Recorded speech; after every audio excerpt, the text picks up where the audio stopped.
here to talk about the important issue of victims of sex offense and the impacts of legislation that are being considered this legislative session, and an opportunity to stand with those victims. Oregon has the highest rate of registered sex offenders in the nation. Per capita, Oregon Sex Offender Registry currently contains 34,000 offenders. Let's compare this. The state closest to Oregon in population, which is Oklahoma, has approximately 8,000 sex offenders. This is appalling and unacceptable. Of Oregon's nearly 34,000 registered sex offenders, less than 2,000 are posted on the Sex Offender Registry website. That's because Oregon law only allows state police to publicly release information on sex offenders classified as level 3, or those who present the highest risk of reoffending. Later today, the governor will be testifying in support of laws that offer more protections for sex offenders and less protections for victims. Republicans will stand with victims. It's their voices, not the voices of the convicted sex offenders, that are the most important part of this conversation. And with that, I am honored to introduce you to several brave women who have joined us today to share their personal stories. I would like to start by introducing you to Danielle Tudor, who is a rape survivor and a staunch advocate for reforming sexual assault laws. Danielle? Thank you. I have to admit, my husband and I, who happen to live in the state of Oklahoma, and I can't tell you how proud that makes me. I've worked very hard in the state of Oklahoma to make it a safe state once we moved out of the state of Oregon. And I just want you to know, the reason we moved out of the state of Oregon is when we found out when Richard Gilmore would be getting out of prison. And rather than stay in the state of Oregon and to be close where he was, knowing that he has threatened revenge, we moved halfway across the country to actually feel safe. So to see the dramatic difference between the two states, thank you for that, Christine Drazan, because I didn't even know that. I just know I've worked really hard in the state on the rape kit backlog. But there are several bills this legislative session, and I apologize for my notes and stuff here. My husband and I were here on vacation. We just had the birth of our grandson, and we happened to be here at this time. So very grateful that I can be here today to speak on some of these bills and to actually attend the Senate Judiciary hearing. The bill that is most important to us that we would like to actually see get a hearing is House Bill 3873. And what that bill actually does is it creates a work group that will bring all the stakeholders together on this sex offender registry backlog, because that's what I think it is. It is a backlog that has only grown exponentially. Many of you may not know the history, but in 2013, then State Representative Jennifer Williamson stood on the House floor and declared that we had a state emergency because we had 4,000 unclassified sex offenders in our state. That was 2013. Here we are over a decade later, and nothing has been done. We changed the law, gave it to the parole board to do, but we have refused to fund it.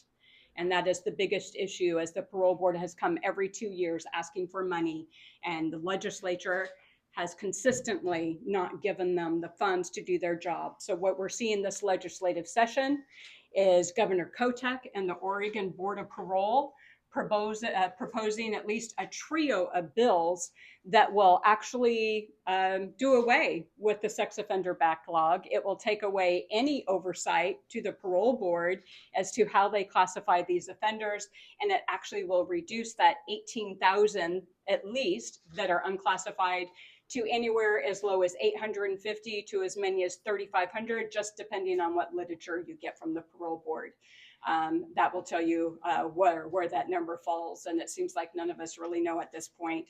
But what our bill does, House Bill 3873, is it creates a task force that brings all the voices together. That includes the voices of sexual assault victims like myself and Tiffany Edens, who have been very outspoken on this issue since 2007 and 2008. We have consistently stayed on top of legislation for most of that time. And since even moving to Oklahoma, I still stay involved here in Oregon because I am an Oregonian through and through, born and raised. Can I ever move back safely to my state? Not at this point, not as long as my offender has more rights than I do. And that to me is such a shame, and no Oregonian should be happy with that. But it creates that task force that brings all the stakeholders together instead of throwing our hands in the air and saying, we can't do this, we don't have the money, we don't know what to do. So let's just go off a cliff with a problem that we've never taken care of, and let's just throw our hands in the air and say, we're done with it. And I don't think anyone here that has a normal job would be able to go to their employer and say, I'm sorry, I can't do the job you gave me. I need more money, I need more time, so I'm just not going to do it. You would not have a job in the normal world. And why does the parole board and its members still have a job if they cannot get this done? Okay, so it brings stakeholders together that will include Tiffany and I. And it also requires the parole board to actually consider more information, which apparently is information they're already looking at when they're classifying a sex offender. They're just putting it into a static 99 and then ignoring the rest of the information. So it will do that. Had they paid attention to the information on Gilmore, they would have seen all his denied parole hearings, his bad psych evaluations, and how dangerous he is, how many victims he actually had. But instead of using any of that, they classified him as a level 1 sex offender. So the other things that this bill does, it mandates that the parole board actually look at people like me as a victim. Because Richard Gilmore was not prosecuted for my rape because the statute of limitations was only 3 years. He was not prosecuted for my rape, nor 7 other women and girls in our neighborhood. So he was only convicted for charges on Tiffany Eden's, which then puts him as a sex offender that only has 1 offense because of the statute of limitations. So what this bill does is, right now, under the Oregon Constitution, I am considered a victim of Richard Gilmore. Yet when the parole board is assessing a sex offender for the registry, they do not consider me a victim, and they do not take me into consideration, even though that is a violation of my rights under the Oregon Constitution. This bill takes care of that. The other thing that it does, it creates an appeals process for people like myself and Tiffany, whose offender was put at a low level to recidivate. It gives us a process that we can go to the parole board and we can say, we do not agree with that, and we would like a hearing held so we can present information. Currently, the parole board has multiple appeals processes for sex offenders to try and get a lower level as a sex offender. But there is no recourse for Tiffany and I, as vocal as we have been since 2022, when it came out that he was only a level 1. There is no recourse for us. This bill gives us recourse on that. The bills that are coming up this afternoon in the Senate Judiciary, which are Senate Bill 820, 821, and actually 819, those 3 bills basically take us off a cliff with our sex offender registry, takes away any oversight, and that is the fix that Governor Kotek and the parole board are after, is to no longer have to deal with this issue. They don't have to fix it. They can rinse their hands of the problem, and victims no longer exist. And I will tell you, if these bills pass this legislative session, we will never get oversight or power back over the sex offender registry and how it works. That's why today I'm taking my time from vacation and enjoying my grandson, joining Tiffany, and going to that Senate Judiciary hearing. And I hope Governor Kotek is there, because she was Speaker of the House in 2013 when this debacle began. And since then, nothing has changed. It's gotten worse. And now they're looking for an off-ramp. That off-ramp makes Oregon unsafe. And I don't think any of us, especially when it comes to our loved ones, when it comes to women and girls, I don't think any of us should be satisfied with that. And Oregonians, if you're watching this, listening to this, you need to rise up. You need to contact your state legislators, your state senator, your state representative. Go online, find out who they are, and you need to call them and tell them that this is not acceptable. at all. And as a level 1 sex offender, Gilmore is hiding in plain sight. And what is so ironic to me is that if I were to tell you where he lives and where he works, I would be the one that would get in trouble. That's how much more protection he has than I do. He can find me on the internet wherever I am. But our communities are unsafe because we do not get to know where he is. An individual that jogged our neighborhood, stalked his victims, and decided when to break in and rape us has more rights and more freedom than I do. And not to be able to alert our neighborhoods is egregious. Do you not think November 11th, 1979, when I stayed home alone that night, and you're talking a teenager that was afraid of the dark and didn't like being home alone, do you not think that my family and I would have made a different decision had we known a serial rapist lived and was running and was in our neighborhood attacking women and girls? Do you not think that I would have went with my parents that night to their friend's house instead of being left home alone, where I became prey for Richard Gilmore, who hunted me down in the darkness of my home and showed me that monsters were real?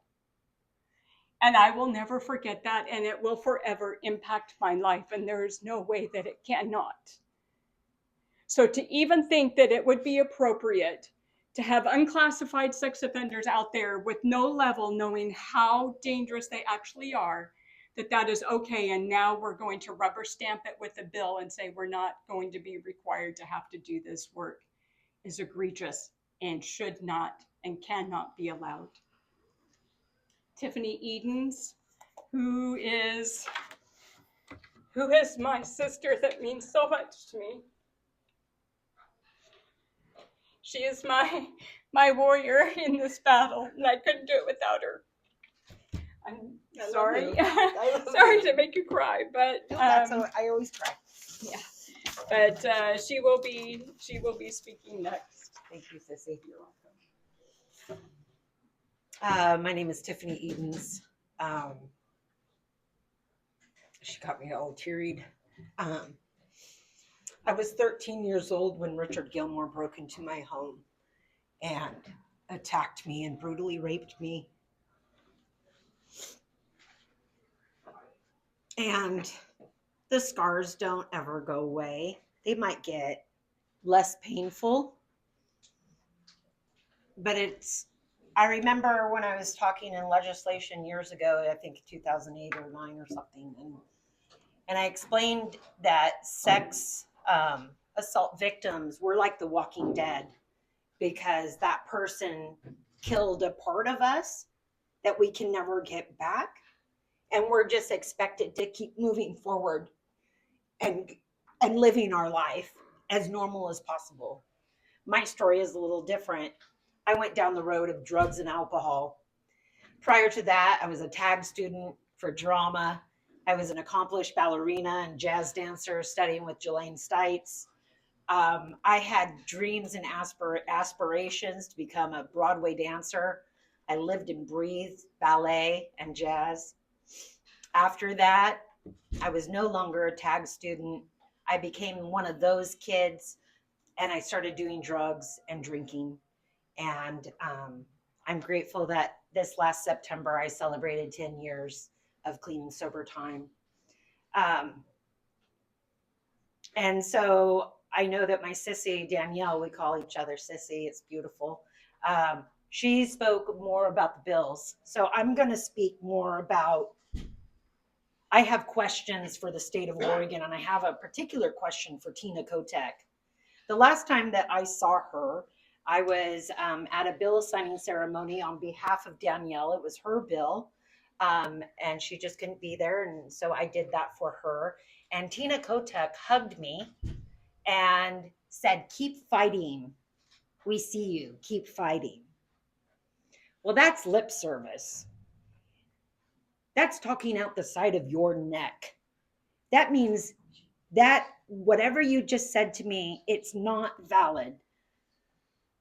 And for her to come and request these bills to brush approximately 19,000 sex offenders under the rug, take away the voice of the victim, and to just poof, make it go away is appalling. And I've said it before, it's a slap in the face. You don't understand. In 2007, 8, and 9, man, I felt so supported in the state of Oregon. I felt supported by media. I felt supported by Democrats, Republicans, all of them. When I came back after many adventures, getting my life back on track, it was a different culture. There was no value. Tiffany, you have no value. We don't want to hear about your walk. We don't want to hear your voice. You're messing up the agenda that we're trying to push. We don't want to do the right thing. So my question is when did tolerance of sex crimes and molestation and abuse become the norm in Oregon? That should be unacceptable all across the aisles. That should not be a thing at all. Also, why do they want to protect and take care of these people that are breaking into your home, attacking you on college campuses, attacking you on the street, and taking your children into a bathroom and saying, don't tell your mom and dad what I'm about to do? Why is that happening in the state of Oregon? And I'm really sick and tired of the Republican, Democrat, let that go.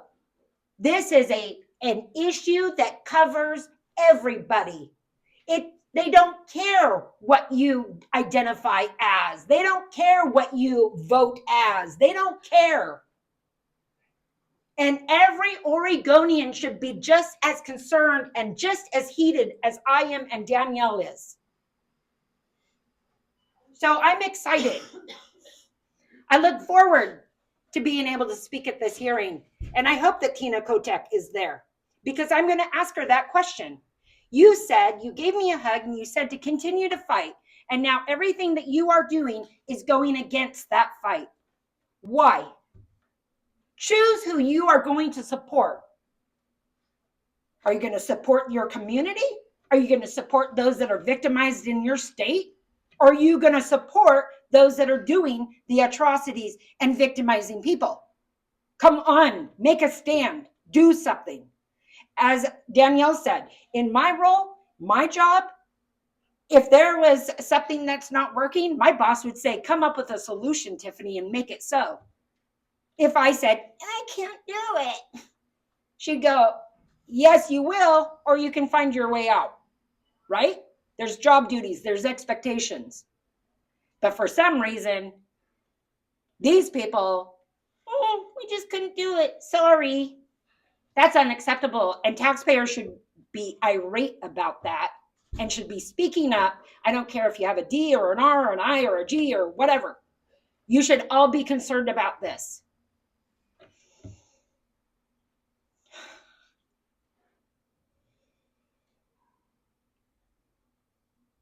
Because it really re-victimizes us when we're trying to use our voice and trying to protect others and we don't get the support. That's like re-victimizing. I'm grateful for Christine Drazan and the minority because they do support us. I would be happy to sit with all and come up with a solution. I would be happy to do that, and I would be grateful and humbled to do that. But we never get that opportunity. They just want to shut us up, sit down, shut up, we're going to do our thing, and the community just shut your eyes, put on blinders, and don't even look. So I'm just really grateful for this opportunity to speak. And we have two other, we just made friends. really value what they have to share. I am introducing Courtney, and so she will come up now and share her story. And thank you very much.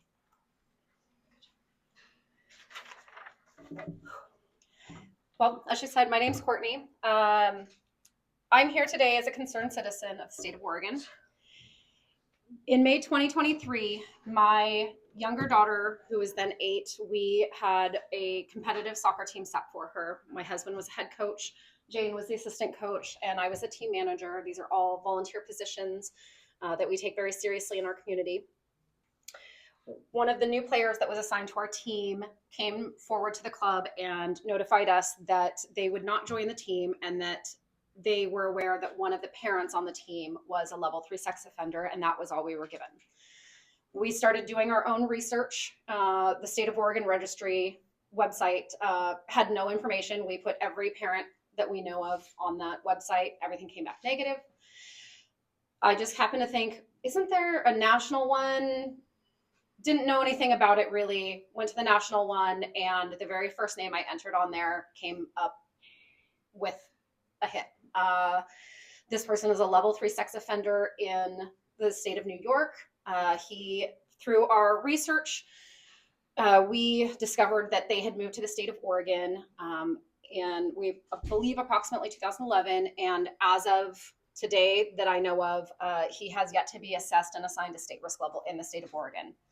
Because the state of Oregon does not carry over prior risk assessments, he is living free, walking free. Because he has a felony on his background check, he cannot be a volunteer in schools, but he can be a visitor in schools, meaning he can go to before school activities, after school activities, or for some things like field day. He can go to sporting events where there's hundreds of children around. He can go into Pietro's Pizza for a team party. He can invite children into his house for sleepovers because the onus is on him to release information to the families that he comes in contact with. I know of multiple families that he is not being forthcoming with information. His family is complicit in this. At the end of the day, his children are innocent in this, and I firmly believe that they deserve to live a childhood full of sports, full of activities, full of friends. But the families deserve to be able to find the information that can impact them.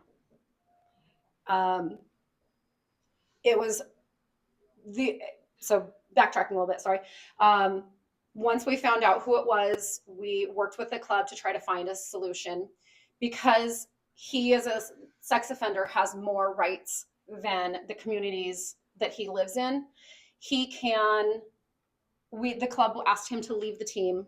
He said no, threatened to get lawyers involved because legally that's his right. The only solution that we could come up with was to disband our daughters, Jane's daughter and my daughter play together, was to disband the entire team. Telling your 8-year-old daughter that her best friends and the passion and the dreams that they have is just gone. And my daughter had become very good friends with his daughter. I had become friends with the mom. I lost my friend. My daughter lost her friend. We were able to eventually restart the soccer team, and it has been a struggle since then because every new person that comes in, it is a struggle to not go to that website. It has broken my faith in humanity that people that I surround myself with could potentially be hiding this information, and I have no way of finding out. I have no way of protecting my family. I have a 14-year-old daughter who's also almost 14, who just hasn't gone through the same situation, but I'm trying to find how do I balance that now that she's going to be moving into high school and exposed to more people outside of the community that we've built.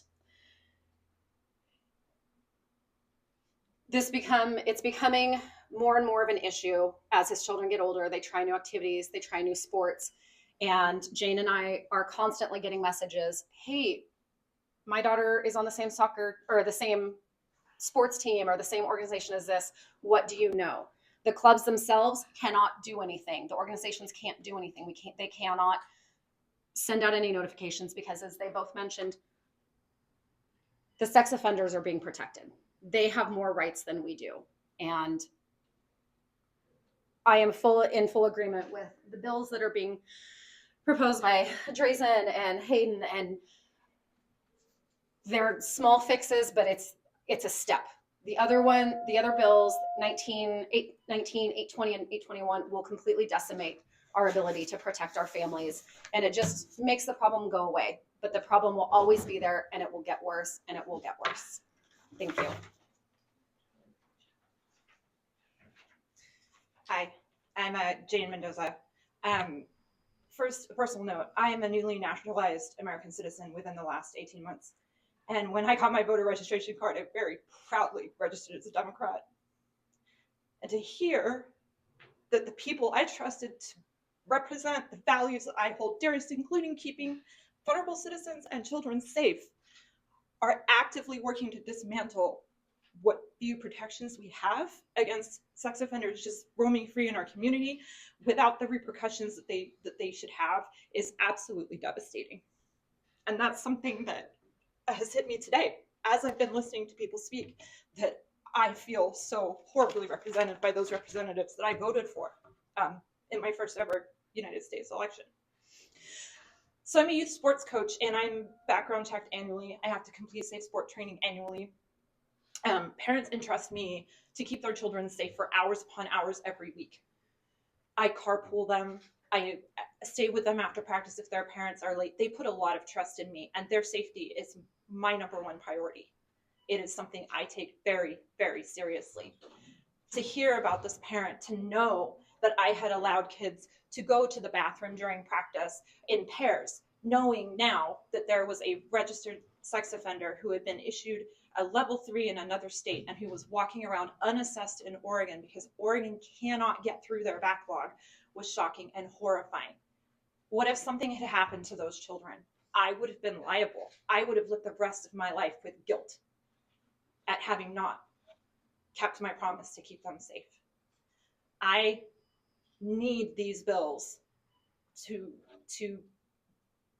I oppose them so greatly because of that, because of my role in the community, and as a parent, I cannot protect children if violent, high-risk offenders are allowed to attend my practices, to attend my games, to attend the pizza parties. It's just unacceptable. Thank you.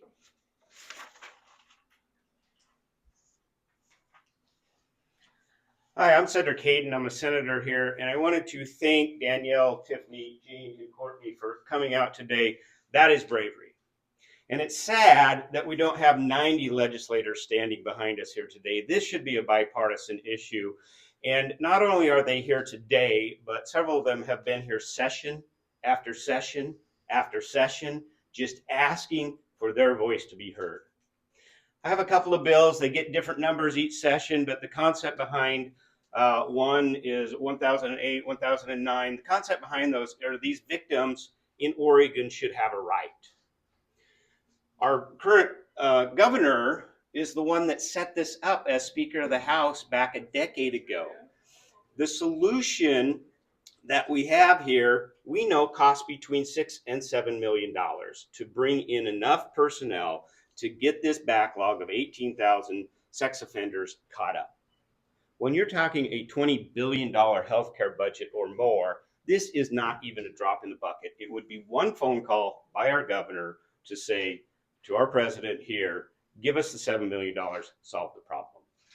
But instead of giving a voice to a victim that we have in one of our bills and considering additional information rather than something that's called a static 99 form, which is basically just 10 questions. Why does it take them 20 years to go through 20,000 people to get them leveled? It just shouldn't take that long. It doesn't make any sense. Instead of doing those things or addressing the new issue that we have with Courtney and Jane here with people moving from out of state into Oregon and then creating an environment where we don't accept theirs, 1068 is a new bill that we've introduced, my office has introduced this time to address that issue. And so people are being able to fly under the radar. And so I want to make it clear as we go down here to testify against these bills. There was one bill that was just introduced a couple of minutes ago, 1122. And so we don't get a whole lot of time to study these bills, but that would address the leveling. And to make it simple, I want people to know that level 1 is the highest level. It's the only level that people can go on, the public and the victims that can go on and track these sex offenders. Level 3. And then the level 1 and level 2 are not on that program, right? And so it's very difficult, and they can't get to that. So it's a risk assessment that they have there. And what the governor is proposing with Senate bills 819, 820, and 821, and now just recently 1122, 819 would basically say we're going to readdress or re-level these people through an administrative process and only a public process if the victim is able to request that that's a public process. So they're talking about the 17,000 or so people, just putting them into the lowest level. And 820 will take these victims that haven't been leveled, about 17,000, they're saying to me, leaving 850. I know there's new numbers that the parole board has come up with, and saying if you're under 35 or if you've done a serial offense or 2 convictions, then we're just going to drop you into the lowest level and only address those. And then Senate Bill 821, this is something that we've done, that the governor's office has done here before. Basically, they're required to do this by January 1st, 2026. And rather than just moving the date down the road, what it would do is, rather than kick the can down the road, it would basically eliminate the road. And so that's why we're saying that this is, if these bills are enacted, this is creating a sanctuary status for sex offenders in Oregon, and it is against victims, and we really need to stop this. Thank you very much. So, thank you, Senator, and I just want to reaffirm this. What you heard today was victims that are speaking out, and certainly leaders in communities that are speaking out in support of a safer Oregon for our kids, our sons, our daughters, our families. There is absolutely no universe where a sex offender should have more rights than a victim, where a sex offender should have more rights than a community to protect itself and its family. The legislation that's up today in Senate Judiciary must be stopped. There's no other way to look at it. This legislation is not just short-sighted. It is irresponsible and it is dangerous. Families deserve better. Families deserve more. I had a constituent come into my office and talk to me about her own daughter who was sexually assaulted by a coach on her team, on her softball team. Her daughter was brave. She came forward. She went through the process. That person was classified as a level 1 sex offender. Constant contact with girls. More than one victim. Level 1 sex offender. And after the meeting was over, here was the message she left with me. Remember to keep our girls safe and brave.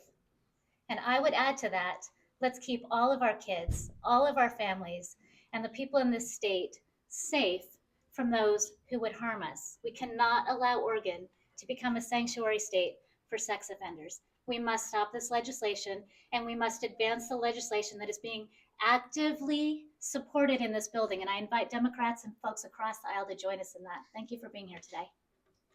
We have time for a few questions, starting with Ray Gazaway, P2. You guys want to come up? Just for Leader Drazan, have you had any conversations with your Democratic colleagues about supporting your House bill? And what is your message to them to get them to support this? Yeah, we welcome bipartisan support. And I hope that the voices of these victims here today and their strong opposition to the legislation that's being proposed in Senate Judiciary today will elevate this issue, and that they will make the decision to join us. We'd welcome that. Thank you. Thank you. Anybody online virtually that would like to ask a question? Oh, sorry. And I think we should point out that we just got handed a note up here that the governor is not planning to come testify on these bills since this press conference started. And so she's ducking the responsibility to come here and say, this is what I'm asking for. And we're saying this is creating a sanctuary status for sex offenders in Oregon. And we're hearing just recently that she's not even willing to come defend that position. And that's really disappointing to hear. That is That's very disappointing. It is very disappointing. I have questions for her. But Yeah, not, I think but not surprising. Yeah, I think it should be known. We have reached out to her office on numerous occasions to sit down and have a conversation. And we've reached out to the parole board numerous times to sit down and have a conversation. Every single time we are stonewalled and they will not meet with us. So the fact that you cannot even come and show your face in a committee hearing on bills that you have requested and the parole board, and you will not show your face, tells me you know what you're doing is wrong. You know it's wrong. You know it's wrong for Oregon. You have one more question over here. I'm curious what the opposing argument is. This seems pretty obvious that you would want this passed to protect everyone, that it is a bipartisan issue. I'm curious what the opposition to this is. To the House bill? To either passing or not passing to protect people. Yeah. I love your question because that's what we want to better understand. We think that this is so self-evident that any arguments in opposition are bureaucratic nonsense and hiding behind budgets. Budgets are priorities. So when Senator Hayden says $6 or $7 million to get this backlog addressed so people know who's living in our state, who's living in our communities, and then additional resources to be able to support moving forward an appropriate process that appropriately recognizes the level of harm that's been caused to these victims, that is a priority. It must be a priority. And so the fact that we prioritize all kinds of other things throughout this building, and I could make a long list of folks that probably folks would agree with us, is not more important than this. Somebody come and tell me. I hope that you guys talk to folks across this building and say, why are you not supporting this legislation? It will keep people safe long term in our state, and we are desperate for that. Thank you.